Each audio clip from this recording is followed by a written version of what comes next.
দাও ভাইয়া, আটটা খোলো। আমাদের দুদিন আগে যে মঞ্চে গান ছিল রাত 11টার পরে এত লোক ছিল না, কিন্তু আজ কিন্তু আপনার সবাই ভালো লাগতেছে, তাই আপনারা আছেন। আমি তো বলছি আপনার যত থাকবেন ইনশাআল্লাহ তত গান শোনাবো। কি করলেন? হ্যালো, ভাই আপনাদের সকালে কাজ আছে? ভালো ভালো। মালিক একটু দাঁড়ান। যাই হোক, আমাদের দরবারের এই কমিটি মোহাম্মদ আসলাম ভাই চন্দ্র সরকারকে 200 টাকা বকশিশ করেছেন এবং পুতুল দানকে 200 টাকা বকশিশ করেছেন। ভালো ভালো অনেক ভালো। এবং বিজয়নগরের চানাচুর ব্যবসায়ী উনি চন্দ্র সরকারকে 100 টাকা বকশিশ করেছেন এবং পুতুল দানকে 100 টাকা বকশিশ করেছেন। আমরা কি দশ করলাম বাবা?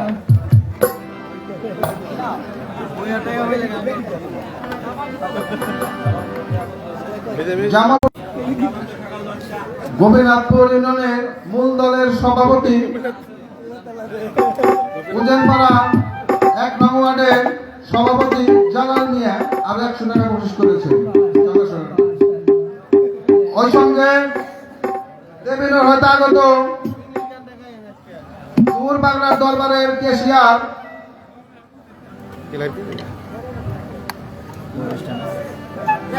ভরতচন্দ্র সরকার 2 শিল্পীকে 100 200 টাকা বকশিশ করেছেন। ওই সঙ্গে ওই ওয়ার্ডের মেম্বার জয়নাল মেম্বার আরো 200 টাকা 2 শিল্পীকে 100 বকশিশ করেছেন। না ভাইয়া এদিকে বকশিশ পাঠাচ্ছো।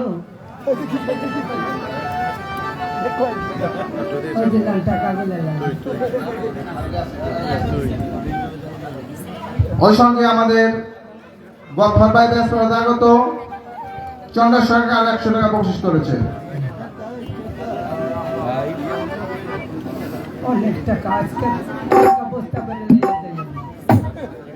এবং কৃষক দলের জয়েন্ট সেক্রেটারি হাবিব, আপনারা সবাই তাকে চিনেন, আরো 100 টাকা বকশিশ করেছেন।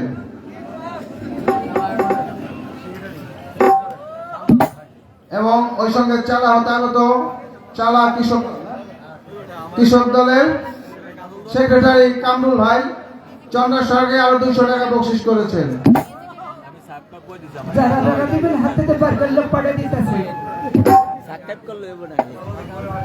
ধন্যবাদ। অনেকগুলি টাকার মধ্যে আরেকজন ভাই নাম বলে নাই, আমার হাতে 100 দিয়েছেন, আরেকজন ভাই 100 টাকা দিয়েছেন। ওই সঙ্গে জিটকার বাজারের কাঁচামালের ব্যবসায়ী সালাম আরো 100 টাকা চন্দ্র সরকারকে বকশিশ করেছেন।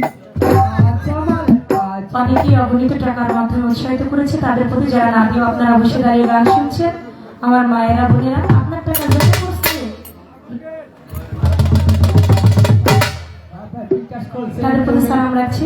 500 টাকা বিকাশ উঠাইলে হবে। বিসমিল্লাহির রহমানির রহিম। আমার সহযোদ্ধা গোপীনাথপুর ইউনিয়নের বড় বাহাদুরপুর 9 নম্বর ওয়ার্ডের মেম্বার, আমাদের মেম্বার পরিষদের ভিতরে সর্বোচ্চ লাজুক এবং ভালো মানুষ, সবাই ভালো, ভাই একটু ভিন্ন ভ্যারাইটি। শহীদুল ভাই 500 টাকা তাকে চন্দ্র সরকারকে বকশিশ করলেন।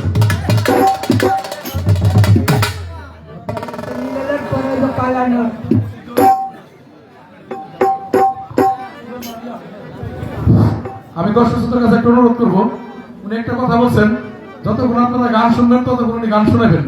শুনবেন তো সবাই? তার জন্য একটা কথা বলি, আমি কথা বলে সবাই সারা জানেন আমি জানি, তো আরেকটা কথা বলি, ওনার জন্য একটা হাত তালি দেওয়া যাবে আমাদের জন্য। একসাথে সবাই একসাথে জোরে জোরে জোরে ধন্যবাদ ধন্যবাদ সবাই।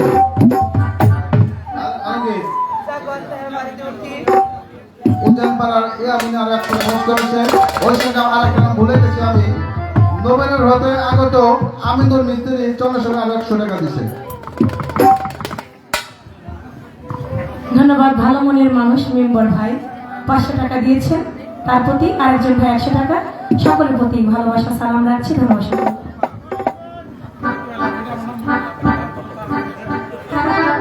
ধন্যবাদ, আপনার প্রতি আমার সালাম রইল ভাই।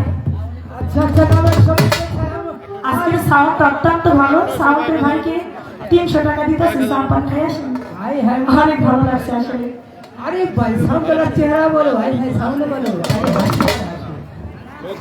বাবা বাজেট যথাগত হাসান ভাই আর 100 টাকা বকশিশ করেছে। আপনার আরেকটা হাতে ধরে যান তো। হ্যাঁ ঠিক আছে।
হ্যালো হ্যালো,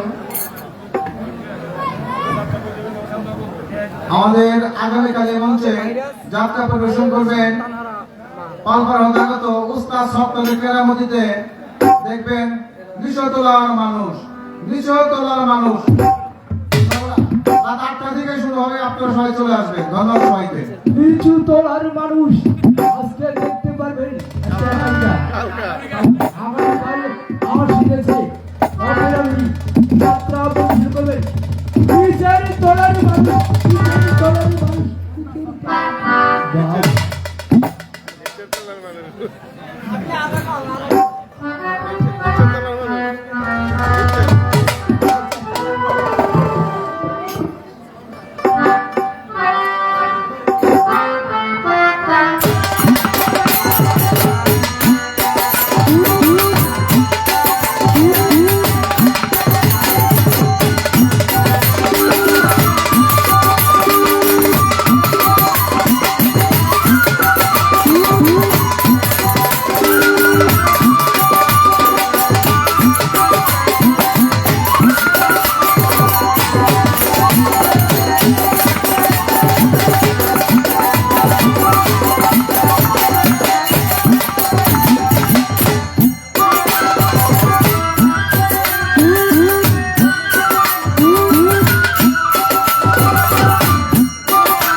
আমি একটু ভাষা ব্যবহার করতে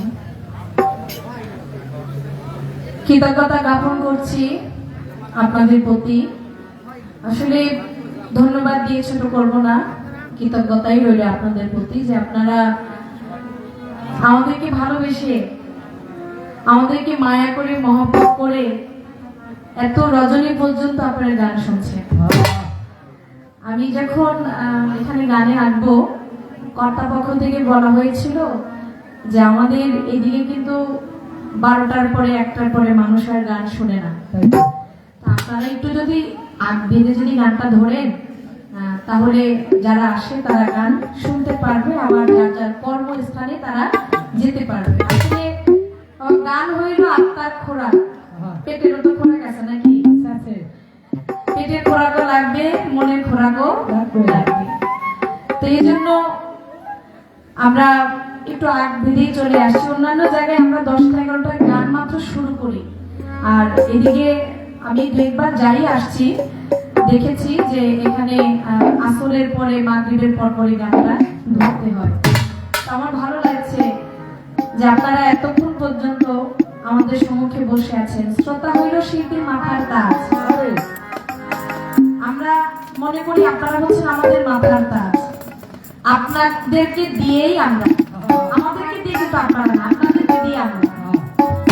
তো সেইভাবে কতটুকু আর গাইতে পারবো সেটা জানি না। অনেক সুন্দর চমৎকার আমার বোন আপনাদের সম্মুখে গান করলেন, আলাপ আলোচনা রাখলেন, আমার প্রশ্নের জবাব দিলেন, অনেক পুরনো দিনের একটি মুসা নবীর এক পাগলের ঘটনার কথা বললেন। সন্তান চেয়েছেন আল্লাহর কাছে, পাগলের মাধ্যমে সেটা পাইলেন। ভালো লাগলো এই আলোচনাগুলো, অনেক পুরনো দিনের আলোচনা, এখন সে আলোচনা শোনা যায় না। এই কিছু কিছু বিষয় আছে যেগুলো আমাদের কাছ থেকে খুব হারিয়ে যাচ্ছে, যেখানে আমাদের শিক্ষণীয় কিছু বিষয় আছে, আমরা তার থেকে অনেক দূরে চলে যাচ্ছি।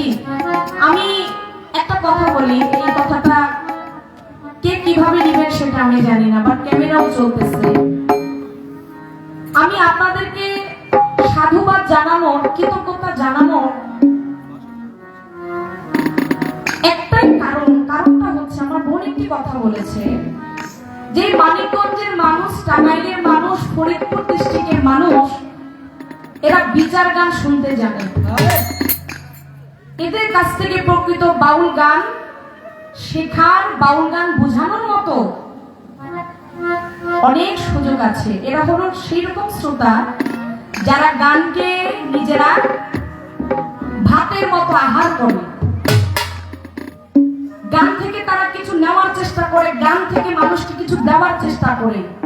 ও বাজান, গানের এখন এমন পরিস্থিতি হয়ে গেছে, আমি বাংলাদেশের একটা অঞ্চলে, একটা জেলায়, আমি জেলার নাম বলবো না, আমি গান করা বন্ধ করে দিয়েছি। বলতে পারেন আপনার মতো একটা শিল্পী গান বন্ধ করলে কি না করলে কি, আরে আমি আমার চিন্তা করি, কে বন্ধ করলো কে বন্ধ করলো না সেটা আমার দরকার নাই। আমার জ্ঞান, আমার বিচার আমার কাছে চলে আসছে। আমি সেজন্য ওই জেলাতে এখন গান করি না, যেই জেলাতে মনে করেন যে যেই মঞ্চেতে একসাথে 7-8টা মেয়ে বসিয়ে রাখে, একটা 2টা করে গান গায় সারা রাত্র। একটা শিল্পী 2টা গানের বেশি গাইতে পারে না, একটা গানের ভিতরে 20,000-30,000 টাকা বকশিশ নিয়ে বসে। আমি প্রশ্ন করি, যেই মঞ্চে এক সিরিয়ালে 7-8টা মেয়ে বসে থাকে, দর্শক কি গান শুনে নাকি ওই শিল্পীদের আধ্যাত্মিকতার কি পায় ওখানে? আমি সেই জায়গায় আমি গান বন্ধ করে দিয়েছি। এরা ভালো পেমেন্ট দেয়, 1 লাখ টাকা দিয়েও শিল্পী নিয়ে যায়, বাদ্যযন্ত্র নিতে হয় না, মাত্র 2টা গান গেলে হয়ে যায়, সারা রাত গান গাওয়া লাগে না। আমি সেই সব জেলার মানুষকে বলতে চাই, গান কিভাবে শুনতে হয়, বিচার গান কিভাবে শুনতে হয়, হাদিস কোরআন কিভাবে শুনতে হয়, তোমরা মানিকগঞ্জে আসো, ফরিদপুর ডিস্ট্রিক্টে ওই সব জায়গায় যাই, ওই সব জায়গার মাটি যে আছে, মাটির ওই ধুলা গায়ে লাগাও। এটা দুঃখে বলতেছি, আপনারা জানেন কোন জেলা, নাম বলবো না, ক্যামেরা আছে তো। তাই ওই সব মানুষকে বলি, বিচার গান কাকে বলে, তত্ত্ব গান কাকে বলে, গান যে প্রকৃত, গানের ভিতরে যে কিছু আছে, তোমরা এই সব দেশে আসো, ওলি আল্লাহর পায়রবি করো, এই মানুষদের সঙ্গ করো, তবেই তোমাদের দ্বারাই বাউল গানটা টিকবে। তাহলে বাউল গান যেভাবে বন্ধ হয়ে যাইতেছে, যেভাবে ধ্বংস হইতেছে, এটার জন্য তোমরাই দায়ী, তোমরাই কারো। আল্লাহ তাদেরকে হেদায়েত দান করুন, আপনারা দোয়া করেন তাদের জন্য। সাধুবাদ আপনাদেরকে এবার একটু পালার কথায় আসতে হয়। আচ্ছা আমি বলেছিলাম রসুল দেখার, নবী দেখার মাধ্যম আছে। মাধ্যম হলো দুইটা, মনে আছে নি আপনাদের? একটা আমি মুখ দিয়ে প্রকাশ করছি, আরেকটা আমি প্রকাশ করি নাই। বলছিলাম যে আরেকটা মাধ্যম, এটা হলো চন্দ্রা সরকারের কাছে, এটা চন্দ্রা সরকারই প্রকাশ করবে, এটা বলবে। এটা হলো তার দায়িত্ব। আমার যেটা দায়িত্ব, আমার নবুয়তের পক্ষ থেকে যেটা আসে, আমার হাদিস যেটা ইশারা করছে, আমি সেটা বলার চেষ্টা করি। এখন বলার পরে আমার বোন বলতেছে সত্য যেটা, এটা আপনি প্রকাশ করবেন। সত্য বলতে এত ভয় কিসের? আমি আপনার পাশে আছি না? এরকম একজন সঙ্গী হইলেই চলে। তাই তো এই জন্য আপনাকে ধন্যবাদ, আপনি কথাটা বলেছেন। তবে একটা কথা বলি, সত্য হলো একটা তলোয়ার। সত্য যেটা, এটা হচ্ছে একটা তলোয়ার। এই সত্য নিয়ে যদি আপনি আগাইতে পারেন, এই তলোয়ারটা যদি আপনার কাছে থাকে, আপনার সাথে কাউকে দরকার নাই, আপনি সত্য দিয়ে যুদ্ধ করতে পারবেন। তবে বোন, একটা কথা আপনাকে বলি, এটা একটা বই, ধরেন এটা একটা কোরআন শরীফ। আপনারা আমার হাতে একটা কোরআন শরীফ দিয়েছেন। আচ্ছা বাজান, আমি কি এই কোরআন শরীফ আমাকে দিয়েছেন, এই দায়িত্বটা আমাকে দিয়েছেন, আমি কি কোরআন শরীফের পক্ষে কথা বলবো নাকি আমি হাদিসের পক্ষে কথা বলবো? বলছেন এটা পড়ার জন্য, তোমাকে একটা কোরআন দিলাম, তুমি এই কোরআনটা পড়ো। এখন আমি এখান থেকে যে পড়বো, আমি যে বলবো, আমি কি কোরআনের কথা বলবো নাকি এটা রেখে আমি হাদিসের কথা বলবো? জবাব দিতে হবে। আমাকে কোরআনের কথা বলতে হবে, কারণ এটা আপনারা আমার হাতে দিয়েছেন। আমি এটার ভিতরে যেটা আছে সেটাই আমি বলবো। আমি এটাই বলে তো শেষ করতে পারছি না, কিসের আমি আবার পরে হাদিস বলবো?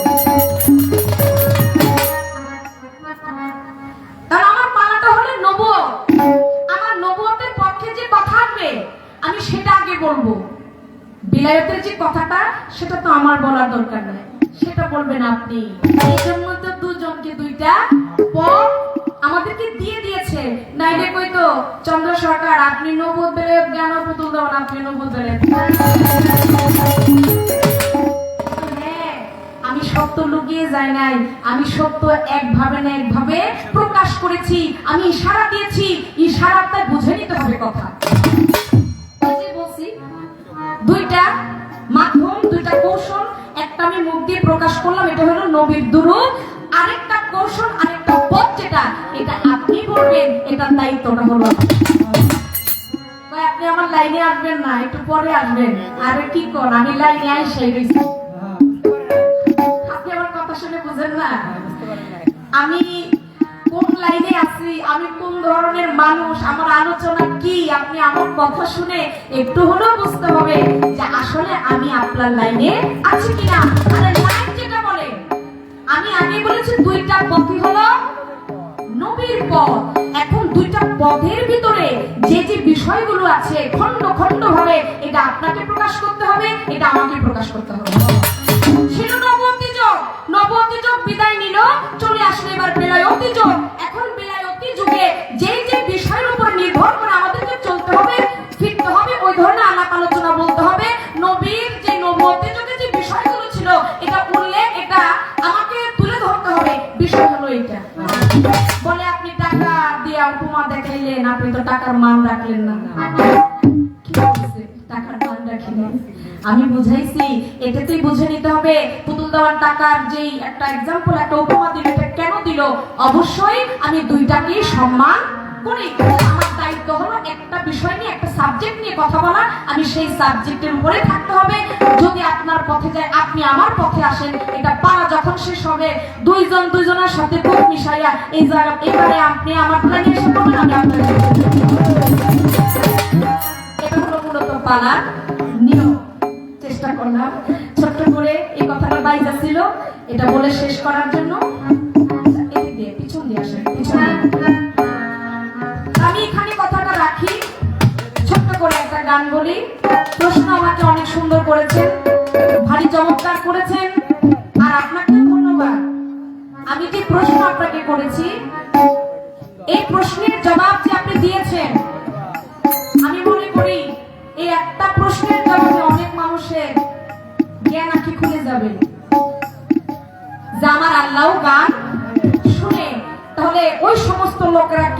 বলে গান হারাম, গানের পক্ষে তারা কথা বলে না। আরে গান গাইছিল খাজা বাবা, গান শুনেছিল বড় পীর পিরানি পীর দস্তগীর বড় পীর আব্দুল কাদের জিলানী বলেছিল, হে খাজা মঈনুদ্দিন চিশতি, যিনি হচ্ছেন চিশতিয়া তরিকার ইমাম আর যিনি কাদরিয়া তরিকার ইমাম, আমার বড় পীর খাজা মঈনুদ্দিনকে বলেছিল, হে খাজা মঈনুদ্দিন, তোমার মতো যে গান গাইতে পারবে তার জন্য গান গাওয়া যায়, আমি বড় পীরের মতো যে গান শুনতে পারবে তার জন্য গান শোনা যায়। গান এত সহজ বিষয় না। ধন্যবাদ, আপনি সুন্দর কথা বলেছেন। এবার আপনি যে প্রশ্ন আমাকে করেছেন আমি সহিভাবে সেই প্রশ্নের জবাব দেওয়ার চেষ্টা করব। ছোট্ট করে একটি গান আমার গাইতে হয়, যেহেতু নবতের পক্ষে আছি, নবতের বিষয় নিয়ে এখনো ধারা পালা চলছে, সেভাবে অবহিত থেকে আমি ছোট্ট করে পালাটা করে আমি বিচ্ছেদে দেশে চলে যাব।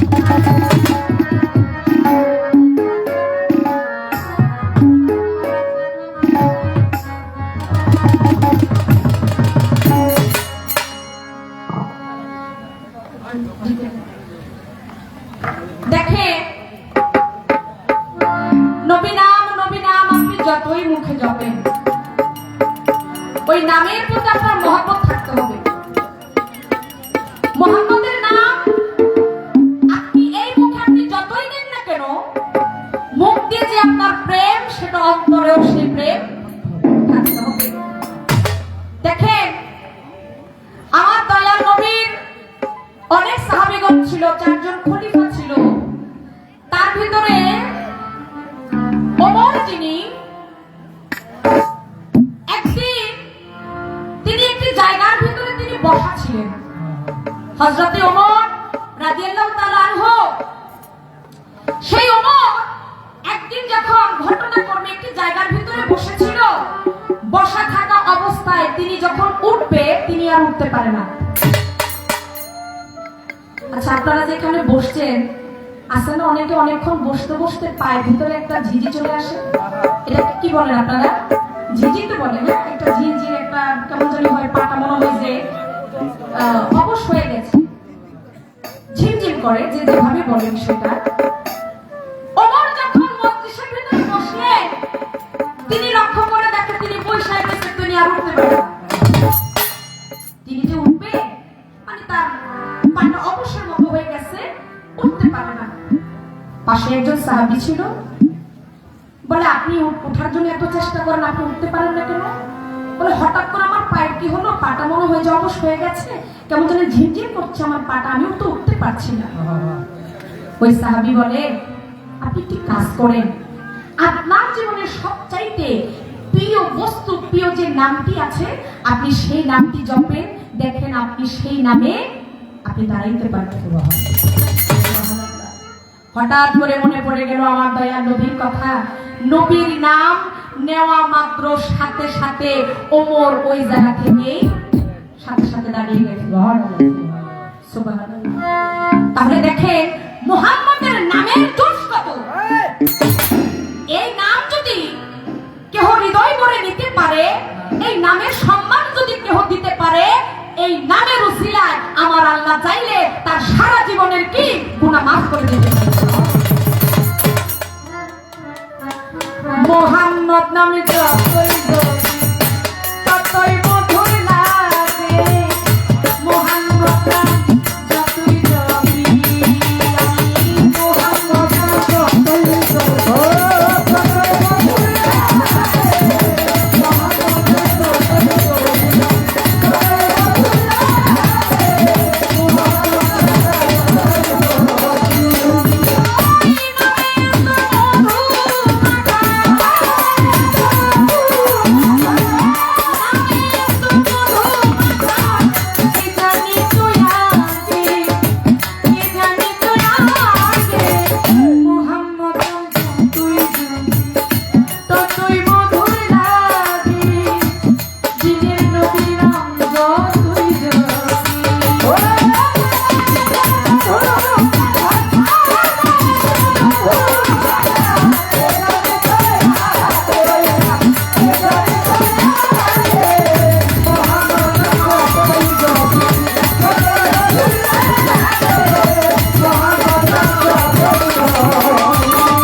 যদি সেই নাম মোহাম্মদ ভরে সেই নামের উপরে ঈমান এনে ওই মুহাম্মদের নামের উপরে কেউ যদি বিশ্বাস রেখে সেই নাম যদি জপতে পারে তার আর এই দিন দুনিয়ার খানা প্রয়োজন হয় না।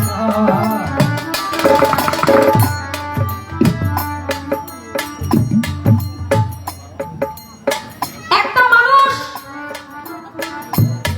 বাহ্যিকভাবে এই দুনিয়াতে 21 দিন পর্যন্ত ওই মানুষটি না খেয়ে বাঁচতে পারে। বিজ্ঞানীরা এটা বলেছেন। কতদিন? 21 দিন পর্যন্ত।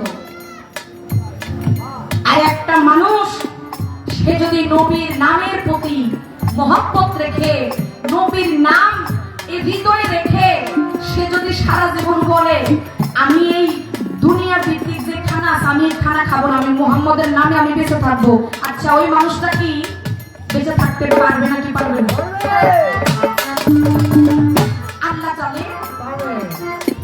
আল্লাহ চাইলে সবই সম্ভব।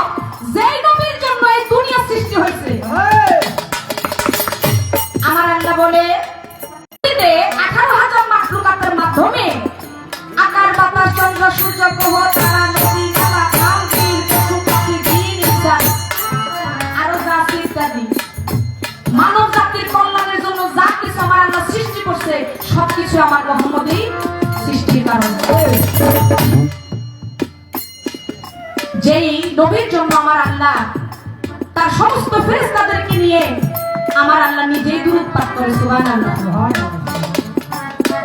মুহাম্মদের নামে দুরূদ পাঠ করে। যেই নবীর জন্য এত কিছু হয়েছে তাহলে সেই নবীর নামের প্রতি মহব্বত প্রেম থাকতে হবে। নবী আমরা দেখি না, নবী আমরা দেখি না, কিন্তু আমার নবী আছে। নবী জাহিলি ভাবে আছে, নবী আমার হাকিকি অবস্থায় আছে, নবী আমার মালাকি রূপে আছে, ভাষারি রূপে আমার নবী আছে। দেখার মতো চক্ষু দরকার। কোন চক্ষু? জাহিরি চক্ষু দিয়ে দেখবেন না, হৃদয়ের চক্ষু দিয়ে আমার নবীকে দেখার প্রেম জাগ্রত করেন।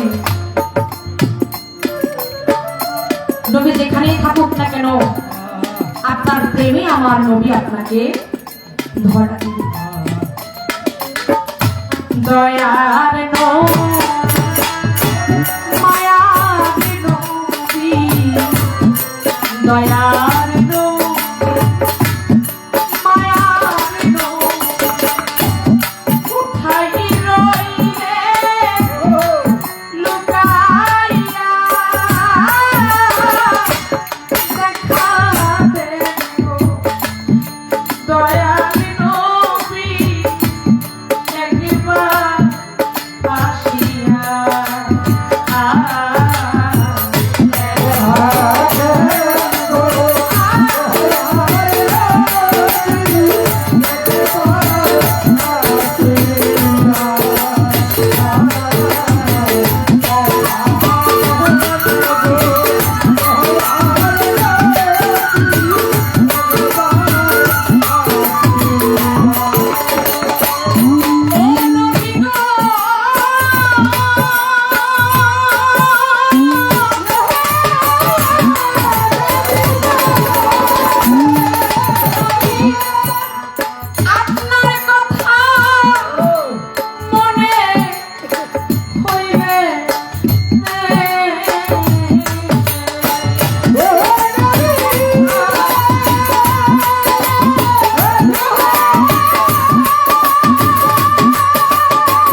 দিনের নবী, তিনি যে আঘাত মানুষের কাছ থেকে পেয়েছে বাবা, সেই আঘাত আমার নবী কখনো কোনো মানুষকে করে নাই। আমরা সেই নবীর উম্মত। হ্যাঁ, বড়ই আমাদের হতভাগা কপাল যারা এই নবীকে আমরা চিনতে পারি না। আমার দয়াল নবী, তার সহধর্মিনীরা ছিল তার সাথে, তারা নিজ থেকে আমার দয়াল নবীকে দেখেছে। একদিন আম্মাজান আয়েশা সিদ্দিকা আমার নবীকে প্রশ্ন করেছিল, ইয়া রাসূলুল্লাহ, আপনার শরীরের ভিতরে ছোট ছোট ছোট ছোট বসন্তের দাগ দেখা যায়, ইয়া রাসূলুল্লাহ, আপনার কি কখনো বসন্ত রোগ হয়েছিল যার জন্য আপনার শরীরে এই দাগ দেখা যায়? আমার নবী আয়েশা সিদ্দিকাকে বলেছিল, তুমি শুনবা এই ঘটনা?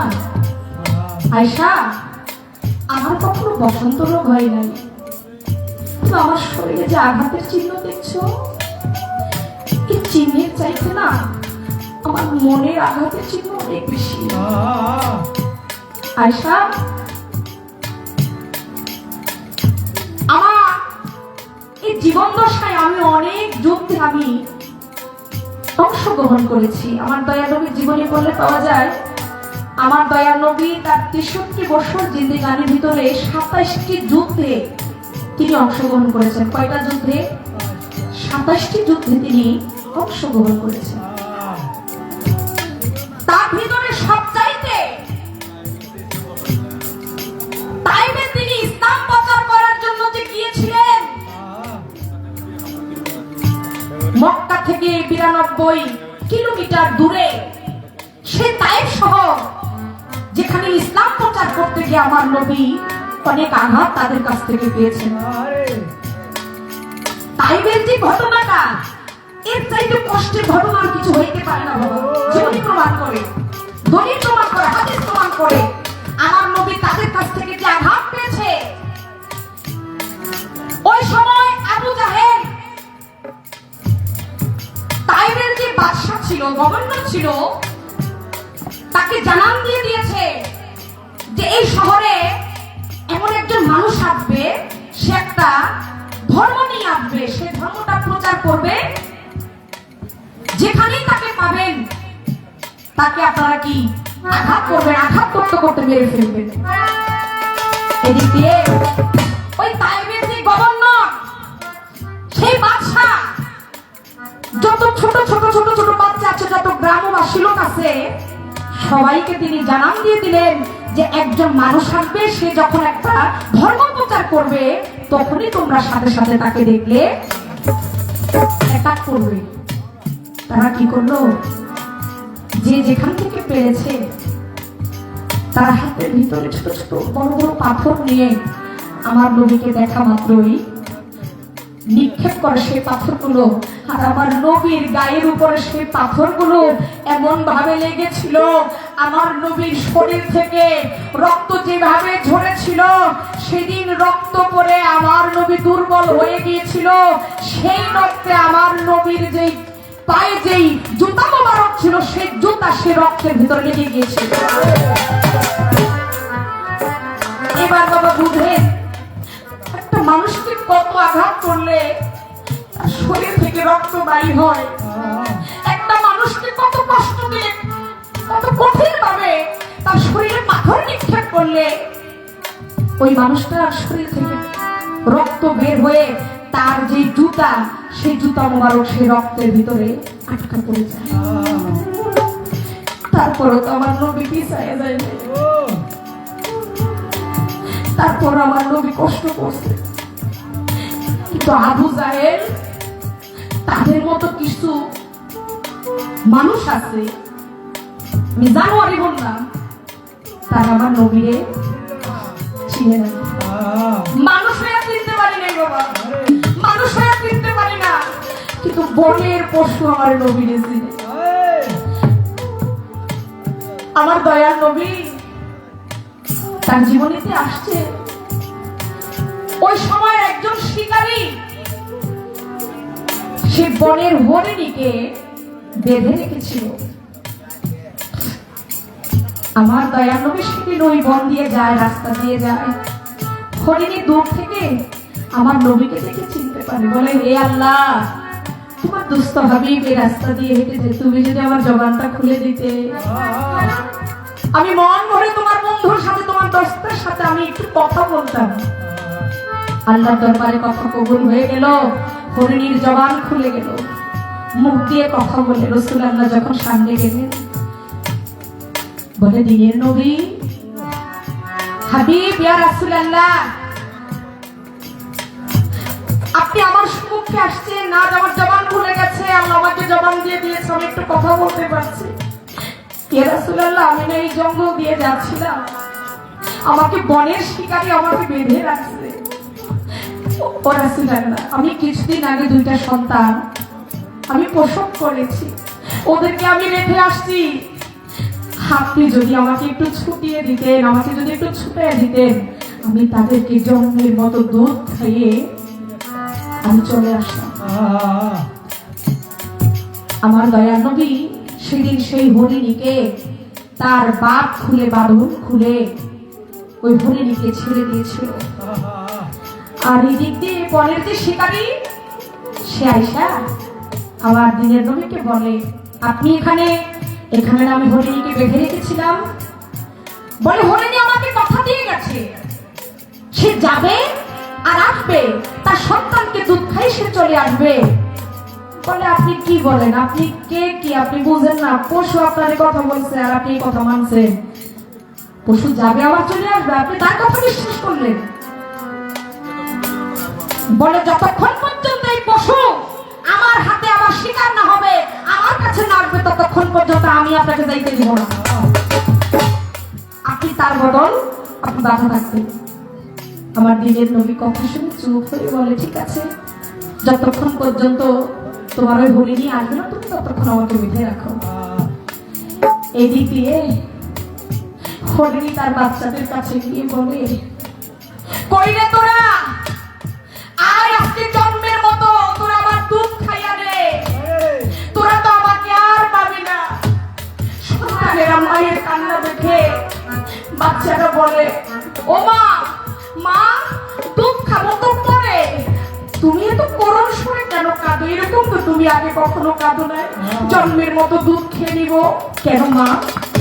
বলে জানোস, আমাকে বনের শিকারী আমাকে বেঁধে রাখছে, আমি সেই শিকারীর কাছে আমার দিনের নবী নবী করিম সাল্লাল্লাহু আলাইহি সাল্লাম যারে সৃষ্টি না করলে আমার আল্লাহ এই জগৎ বানাইতো না, যারা সৃষ্টি না করলে আমরাই হইতাম না, আমি সেই মুহাম্মদকে আমি ওইখানে আমি রেখে আসছি।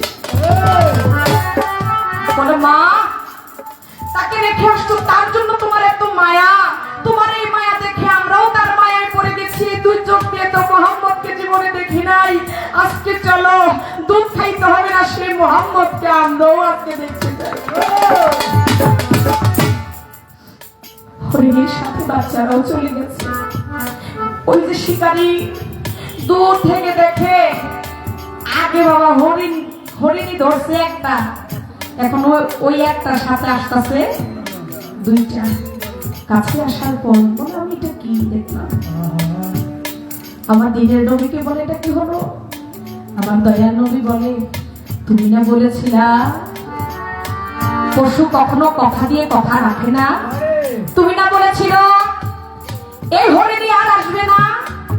এই হরিণী তার কথা ঠিক রেখেছে, সে ঠিকই তোমার কাছে ধরা দিয়েছে, কিন্তু তুমি কথা রাখতে পারবে না। সাথে সাথে হরিণী যে শিকারী ছিল, সেই শিকারীর জ্ঞান খুলে গেছে। বলে, হায় হায়, তিনি কি বললেন মধ্যে? উনি কে?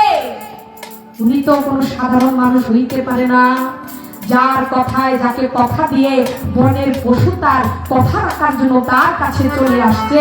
বলে, আমি তাকে চিনতে পারলাম না। সেদিন সাথে সাথে আমার দয়াল নবীর চরণে পড়ে গেছে, নবীর প্রতি প্রেম রাখে, মহব্বত রাখে। আর আমরা এই দুনিয়ায় তার জন্য আইসা যার জন্য আল্লাহ তামাম দুনিয়া বানাইছে, যার জন্য এত কিছু বানাইছে, আমরা মানুষ হয়ে আমরা তারই চিনি না। তাই নবীর প্রতি মহব্বত রাখেন, ভালোবাসা রাখেন। নবীর প্রতি ভালোবাসা, প্রেম, মহব্বত রাখলে আমার আল্লাহ অবশ্যই আপনাকে কবুল করে।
আমার দয়ার নবী সবাইকে হুঁশিয়ারি করলেন, তোমরা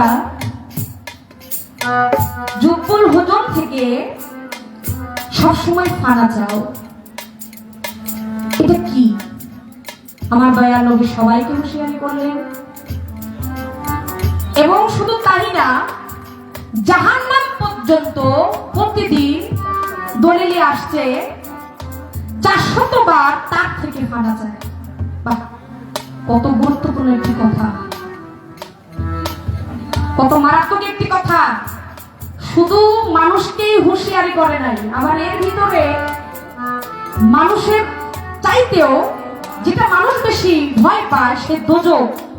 দোজক ও জাহান্নামও প্রতিদিন 400 বার তার থেকে ফানা যায়। দলিলে আসছে এটা জাহান্নামের একটি কূপ।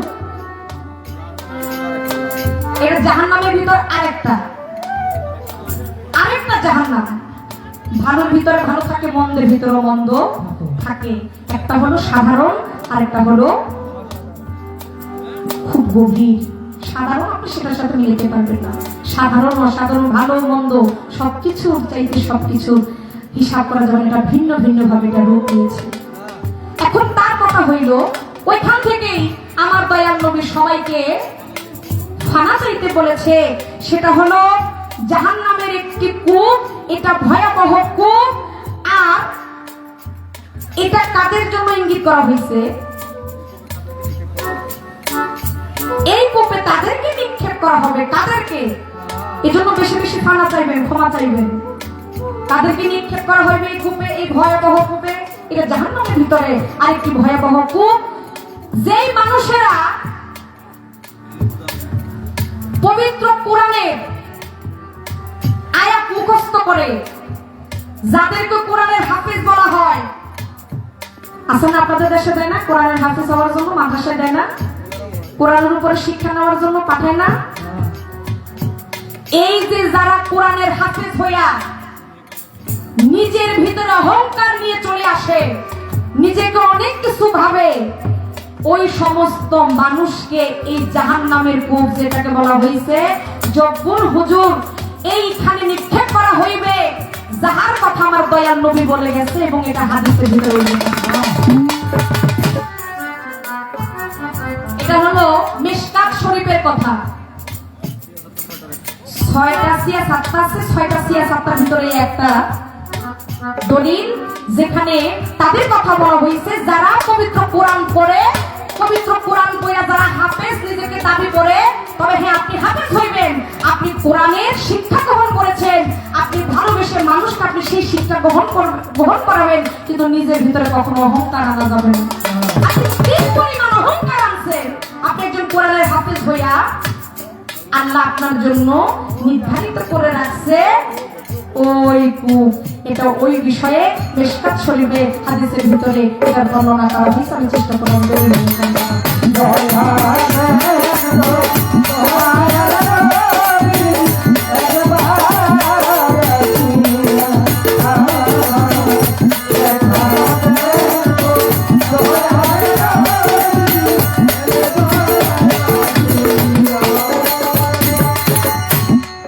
আমরা কি পালা শেষ, পুরস্কার আছে একটু পরে দেন, তাহলে আমি আর তাকে কোনো প্রশ্ন করলাম না নাকি? আচ্ছা, এটা আমি কমিটি থেকে জেনে নিলাম। কমিটি আমাদেরকে পালা দিয়েছে, কমিটি নিষেধ করেছে, 2টা বেজে গেছে, প্রায় কাছাকাছি 2টার। আমি হয়তো পরবর্তীতে দাঁড়াইতেও পারি, নাও দাঁড়াইতে পারি, এটা বলা যায় না। আমি আর কোনো প্রশ্ন করলাম না।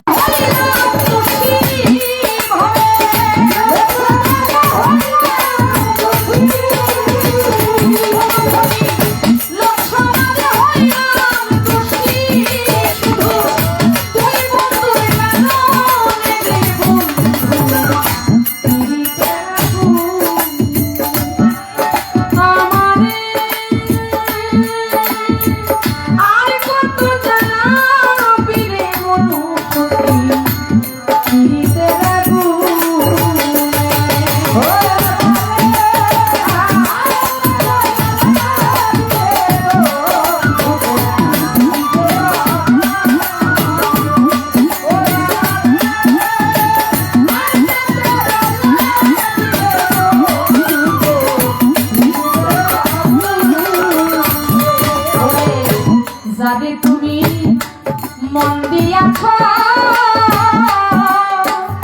15 দিন আদরে যতনে বাঁধ, আদরে যত তুমি মন দিয়াছ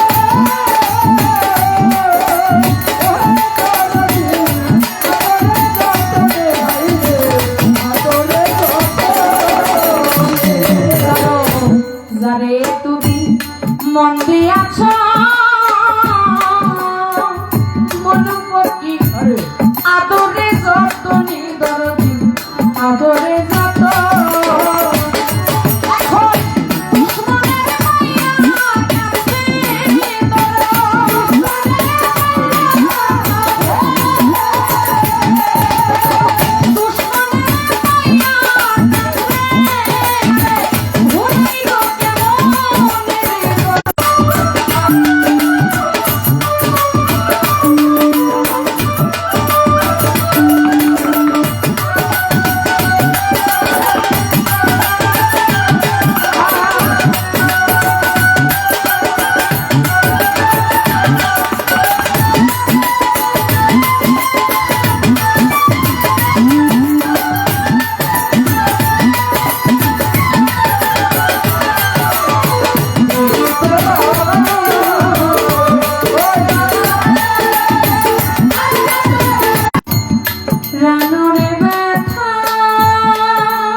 জগতে যে হারায় সে সাথীরে হার রানুর ব্যথা দরদি যে হারাই সে জানে ও মনু ফকির মুজিব বাবা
না হয়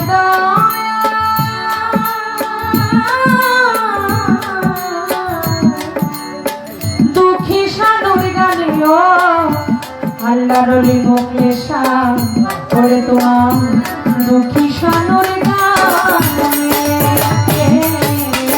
তোমার যদি হয়তো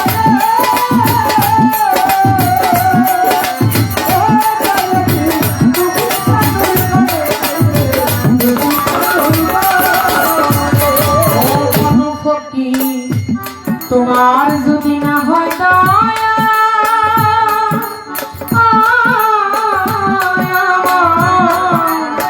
দুঃখী সানুর গানে বাজান এই পুতুলের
আগত হারুন পাগল 100 টাকা বকশিশ করেছেন।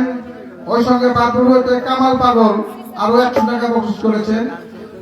পুতলা ভা আর একটা গান গাই ওনার গান শেষ করে দিব আজকের মতো। তারপর আমাদের চন্দ্র সরকার আর 2-3 টাকায় আজকের মতো শেষ। সম্মানিত দর্শক মন্ডলী, গোপীনাথ রোজানপাড়া 1 নং ওয়ার্ডের মূল দলের সভাপতি মোহাম্মদ জালাল শেখ 100 টাকা দিয়ে পুতুল দেওয়ানকে সম্মানিত করেছেন। ধন্যবাদ।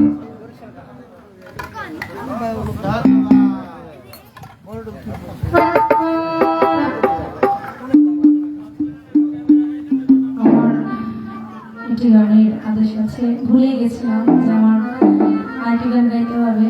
আমি ভেবেছিলাম এটা দিয়ে আমার হয়তো শেষ। তো যেখানে আসলে শ্রোতা থাকে, এই মাঠ ভরা শ্রোতার মনে কষ্ট দিয়ে তো ভালোভাবে যাইতেও পারবো না, নাকি বাবা? মানুষের দোয়ায় মানুষ অনেক বিপদ আপদ থেকে মানুষ মুক্তি পায়, আবার এই মানুষের বরদোয়ায় মানুষ ধ্বংস হয়ে যায়। মানুষের কারণে মানুষের জয়, আবার মানুষের কারণে মানুষেরই ক্ষয়। আপনাদের সকলের প্রতি ভক্তি শ্রদ্ধা নিবেদন করে আমি আরেকটি গান দিয়ে আজকের মতো বিদায় নেব। এই গানটি শুনতে চেয়েছেন কর্তাপক্ষ থেকে। গানটি লিখেছেন আমাদের শ্রদ্ধেয় মায়া রানী তাসনিমা রহমান, যার নাম। তিনি আমাদের মাঝ থেকে এত তাড়াতাড়ি চলে যাবে এটা আমরা কেউ ভাবতে পারি না। মানুষ তো আমরা এমন পাখি, আজ এখানে আছি কাল এখানে, এভাবে করতে করতে একটা সময় আমরা একেবারে মতো চলে যাই, আমরা হারিয়ে ফেলি। এই মানুষটাকে আমরা হারিয়ে ফেলেছি। তবে আমি মনে করি মায়া রানী তিনি যান নাই, তিনি তার গানের মাঝেই বেঁচে আছেন। মালিক ওনাকে যেখানে রাখুক, ভালো রাখুক। আপনারা তার জন্য দোয়া করবেন।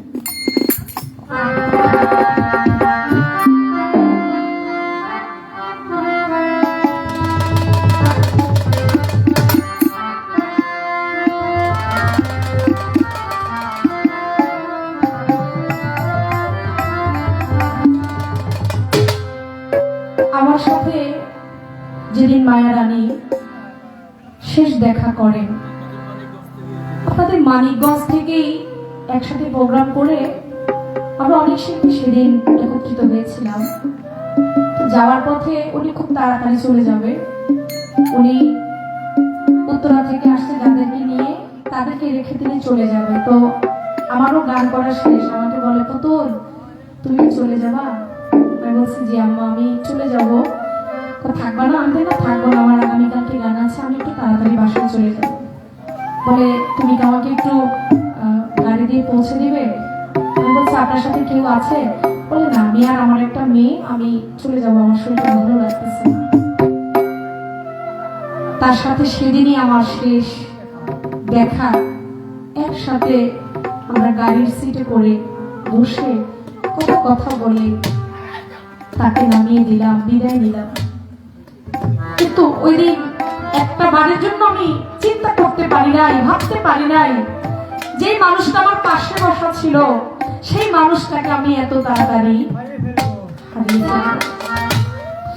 তো সেই দিনের স্মৃতিগুলো খুব মনে পড়ে যায়। মানুষ তো চলে যাব, মানুষ পৃথিবীতে থাকবে না, আমি তো তেমন একটা সময় চলে যাব। কিন্তু আজ যে আপনাদের সামনে যে দাঁড়িয়ে আছি, আপনাদের সামনে যে কথা বলতেছি, এই কথাগুলোই একটা সময় স্মৃতি হয়ে থাকবে। মানুষ মাত্রই মরণশীল, মানুষ চিরদিন এই পৃথিবীতে থাকবে না। তাই দোয়া করবেন, পৃথিবী থেকে তো সবাই যেতে হবে, কিন্তু মানুষের মতো মানুষ হয়ে যেন পৃথিবী থেকে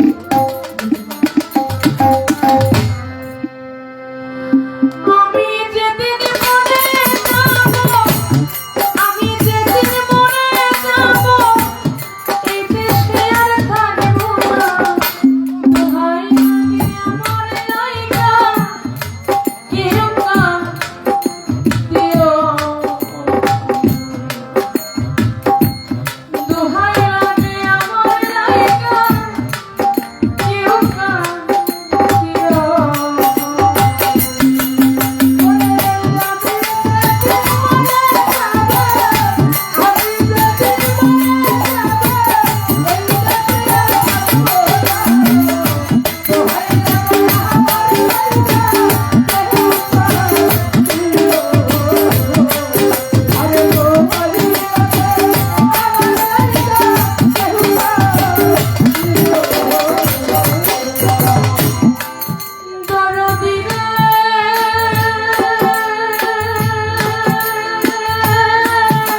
আমার যত কাছের মানুষ আত্মীয় স্বজন আমার লাইগা কেহ তোমরা কইরো না কান্দ। ধরা দিলে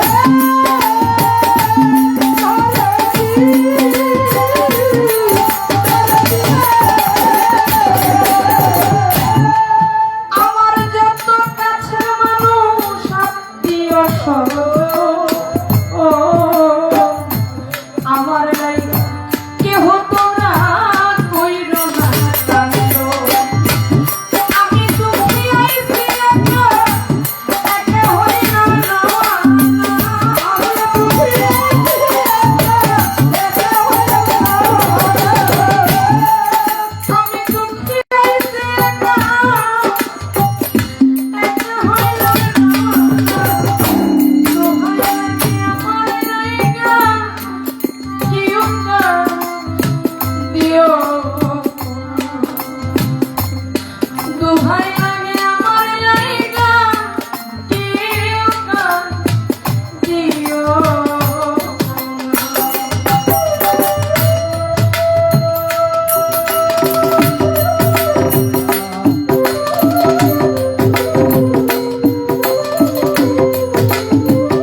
মরিয়া শেষ দেখা দেখা যায় সকলে বিয়া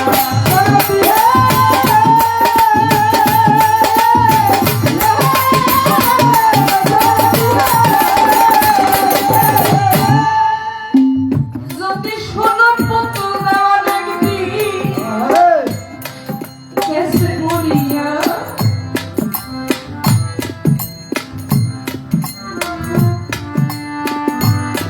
ধরে দিহে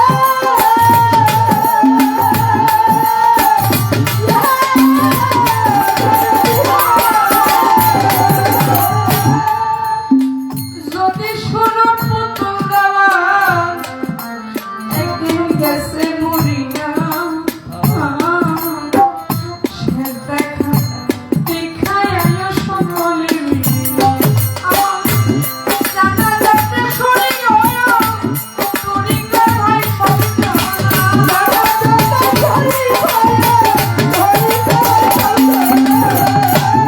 জানা যাতে শরীর হয় তরিকা হয় সত্য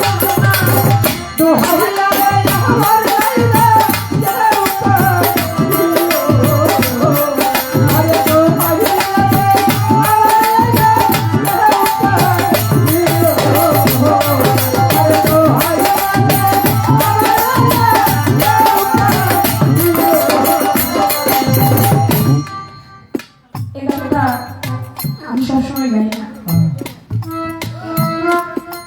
এই গানের কথা শুধু মায়ারানীর না, প্রত্যেকটা শিল্পীর, প্রত্যেকটা মানুষের। মৃত্যু এমন একটা বিষয়, মৃত্যুকে যে ব্যক্তিকে স্মরণ করে বাবা তার এই দ্বন্দ্বই তার কোনো কিছু ভালো লাগে না। যে মানুষটা মৃত্যুকে স্মরণ করে তার দ্বারা কখনো খারাপ হইতে পারে না। মৃত্যু এটা সবার বেলায়, পরে আল্লাহরাও পৃথিবী থেকে মৃত্যুবরণ করে, তবে তাদের হিসাবটা ভিন্ন, সাধারণ মানুষের হিসাবটা ভিন্ন। আজকে একটা সময় চলে যাবো, এই কথাটা চিন্তা করলেই বুকের ভিতরে কেমন জানি করে। আমার ওই পারেনি, আমার শাস্তি হবে, আমি দুযোগে জ্বলবো, ওই চিন্তাটা না। এই যে গানটার ভিতরে বলছে, আমি চলার পথে কত জনের ভালোবাসা পাইছি, আমিও তো কত জনের ভালোবাসা দিছি, চলে যাবো। কিন্তু এই মানুষদের ভালোবাসা, এই ভালোবাসার ভিতরে যে কতটুকু দোয়া আছে, এটা হয়তো এই গানের আসে আমি বুঝতে পারতাম না। আমি প্রথমবার কখনো নিজে চিন্তা করি নাই আমি আমার জীবনে পালা গান করবো। আমি 2004 সালে আমার জীবনে আমি সর্বপ্রথম হারমোনিয়াম হাতে নিই। 2004 সাল আষাঢ় মাসের 6 তারিখ আমার স্পষ্ট মনে আছে। আমি খুব ছোট ছিলাম, আমার যে হারমোনিয়াম আমি এটা বাজাইতে পারতাম না, মানে ভেলু যে দেয় আমি সেটা ধরতে গেলে আমি এদিকে ঘাট ধরতে পারতাম না, এদিকে হারমোনিয়ামের ঘাট ধরলে ওইদিকে আমি ভেলু দিতে পারতাম না, এত ছোট ছিলাম। আমার বাবা দেখ আমারে বলে তুমি আসন করে বসো, আসন করে বসছি, তারপরেও পারি না, বলে আসন করে বসছো তাও পারো না, তাহলে তুমি এই যে নামাজ যেভাবে বসো ওইভাবে বসো, তাহলে একটু পাই না। আমার বাবা আমার শিখাই দিছে, হাত দিয়া ভেলো দিছে, আমি হারমোনিয়ামের সারে গান শিখছি। শিখতে শিখতে শিখতে শিখতে আমি যে কখনোই বাউল গানে চলে আসছি। আমার বংশে কেউ বাউল গান গায় না, আমার বংশে যারা তারা বরঞ্চ এই বাউল গানটাকে ঘৃণা করে। আমি খুব কষ্ট করে গান শিখছি, এলাকার মানুষের কটু কথা শুনছি, রিহার্সাল করতে গেছি, ঘরে আমার মারতে আসছে আমার আপনজন মানুষেরা। আমি নিজের অজান্তে এই বাউল গানটাকে আমি ভালোবেসে ফেলছি। এই বাউল গানের সামনে কারে কি দিয়েছি সেটা আমি জানি না, কিন্তু আমি অনেক পাগল ফকিরের দোয়া পাইছি, অনেক অলি আল্লাহর দয়া আমি পাইছি। আমি ভাবে কি জানেন, আমি একটা সময় চলে গেলে আমি এই মানুষগুলোকে আমি আর পাবো না। এই অলি আল্লাহর যে সাধন সঙ্গ এটা আমার দ্বারা আর হবে না। আমি এই জিনিসটা চিন্তা করলে আমি কেমন জানি হারিয়ে যাই। মানুষ মাত্রই মরণশীল, মানুষ যেভাবে এখন চলে যাইতেছে, মানুষের হায়াতের কোনো একটা সেকেন্ড ভরসা নেই। যে কোনো মুহূর্তে আমি কোথাও দমে চলে যেতে পারি। আমি যেখানেই যেভাবে থাকি না কেন, আমি প্রথম দেওয়ালে মরার খবরটা শুনলে আমার তো যাই দেখে আসতে পারবেন না। আমার জন্য মন থেকে দোয়া করে এটাই আপনাদের কাছে চাওয়া, আর কিছু চাই না।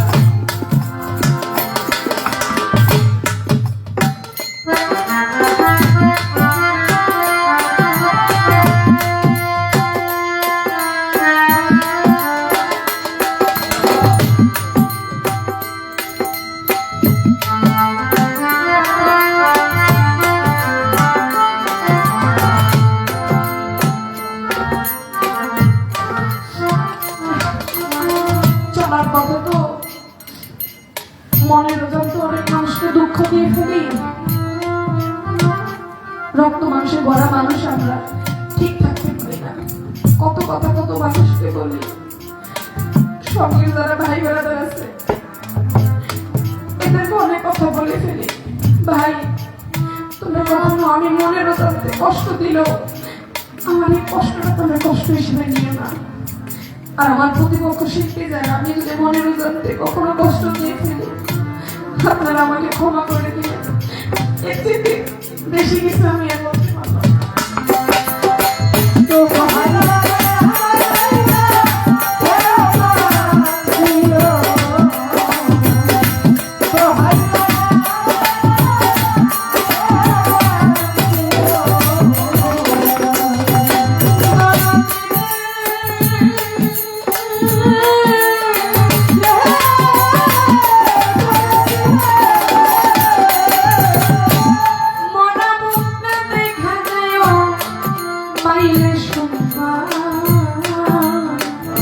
মাফ করিয়া দিও আমার যত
ধন্যবাদ পুতুলাফাকে।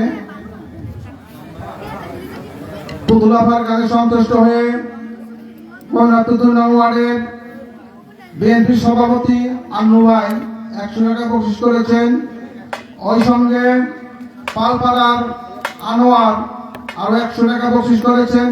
ওই সঙ্গে আমাদের মজমপাড়ারই খালেক ভাই উনি 100 টাকা বকশিশ করেছেন।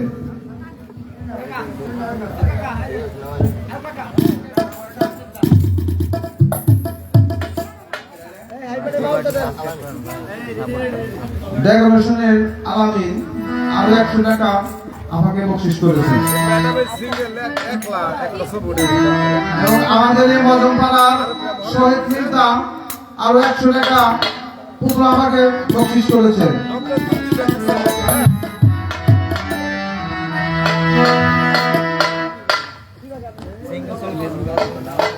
আমাদের মজমপাড়ার লক্ষ্মণ মির্জা আরো 100 টাকা বকশিস করেছেন।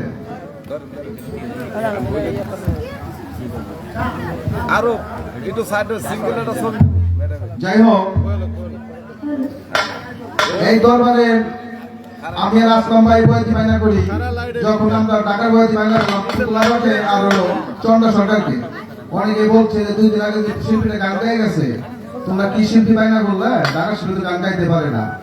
আজকে আমি খুব বিপদে পড়ছিলাম, জানি না 2 দিন আগে যে গান গাই গেছে, আজকে ওই বিপদ হলো। যাই হোক, আজকে যে সুন্দর দুজন গান